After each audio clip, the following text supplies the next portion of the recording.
Now we talk about not just people coming into Britain, but there's also people leaving Britain as well. In fact, being forced out of Britain, weirdly enough. And this all happens around the years of, should we say, the Stuarts. My favourite king is in the top left-hand corner. His name is James I and VI of Scotland. He is a wonderful king for a number of reasons that you don't need to know. But James was a Protestant king. The thing is, because Britain had its empire, it controlled other countries, it meant that it controlled millions of people. And unfortunately, just the way the world works is that they're not all going to be the same religion. They're not all going to like you. So what James controlled was areas of Ireland, particularly this bit at the top. It's called Ulster. And Ireland is a Catholic country. It is still vehemently Catholic to this day. And the thing is, James wanted the Catholics to like him, even though the Catholics hated him. So he was thinking, how do I get this area that I control of Ireland to like me? How do I make them like me?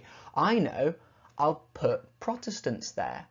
So he planted Protestants in Ulster. He forced families out of England who were Protestant and placed them and made them live in this northern area of Ireland. This, unfortunately, meant that, well, it's led to a lot of troubles in the modern era. I'm not going to get into it, because also, if you can imagine, those people have been moved from their houses, and those Catholics with Protestants now living next to them cause a lot of tension and problems between those groups of people.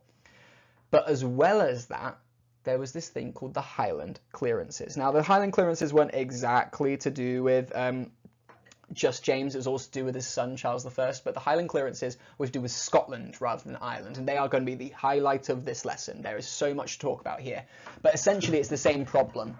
A lot of people in Scotland were Catholic, and they did not like these Protestant kings. They actually supported different rulers to say they should be king because they're Catholic, or they should be queen even because they're Catholic and you're Protestant. And the kings, James and Charles, didn't like that. They thought that was stupid. So what they did is they encouraged what they called clearances. They basically went and told the chiefs of Scotland, these areas of Scotland, to basically kick out as many Scots people as possible.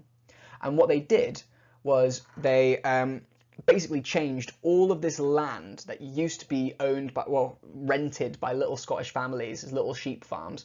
Rather than have 10 sheep farms to a big area, they converted it to one huge sheep farm, and they evicted those families from their homes.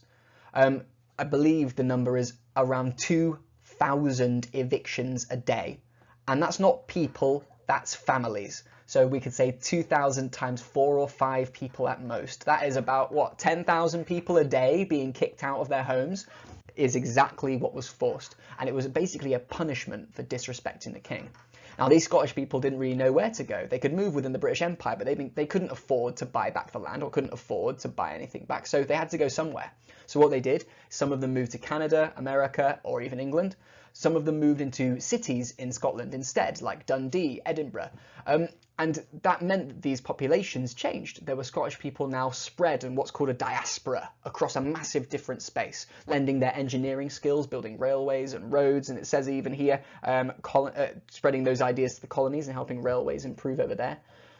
But Scottish people were then now more of a part of the empire. It was rather than arguing between England and Scotland, Scotland now was offering itself to help out the empire.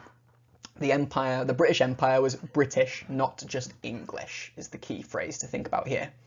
See, I want you to really know about these Highland Clearances, because it's obviously a massive mistreatment of the Scottish people, and it's actually one of the reasons that Scottish people hate English people to this day. But here's the thing you need to know. 1. Why were Protestants migrating to the Ulster region of Ireland? 2. Why were the Highlander people protesting against the British king? 3. How were the Highlanders removed from the Highlands? And 4. How did the Highland Clearances affect the British Empire? If you know the answers to those questions and you have a specific fact for each one of them, which you will be able to find in the textbook, you will be sorted on knowing what you need to know for this topic alone. All right, good luck. See you later.